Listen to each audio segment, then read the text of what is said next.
Good evening. I'd like to talk to you about my assessment blog.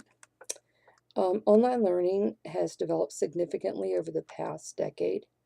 Advances in information and communication technologies in recent years, such as high-speed fiber optics and high-speed performance video and audio codec technology, has provided tremendous benefits to the ways online learning takes place. However, there is very little literature about the guidelines for synchronous assessment approaches, according to Cheo, Hung, and Chen. As noted in our learning module for this lesson this week, a quote from Major's Making Instruction Work: "If it's worth teaching, it's worth finding out whether the instruction was successful. And if it wasn't entirely successful, it's worth finding out how to improve it."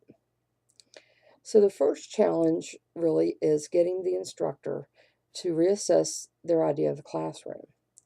Instead of the traditional physical classroom, instructors need to embrace the idea of adopting online teaching and learning, and that's a big challenge sometimes. As Cheo and Company note, online assessments have the potential for improving learners' motivation and increasing willingness of participation. While there are still a lot of improvements to be made in online assessment software, strides have been made in the last 3 years, especially in the area of security. There are applications such as Respondus can ensure that a student can't look up answers to questions on the internet while they're taking an exam or quiz. And they try, okay? I know. I do agree with the 4 different styles of assessment that are discussed in Module 4. For my classes, I use 3 of the 4. Pre-assessment, practice assessment, which is also called formative assessment, and post-assessment, also called summative assessment.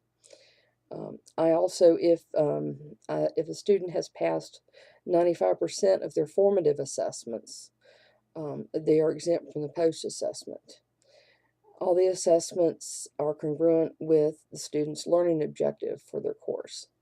In addition, each semester, my course is evaluated by my students, and I take those evaluations or assessments and use suggestions on those assessments to improve my course for the next semester. Thank you.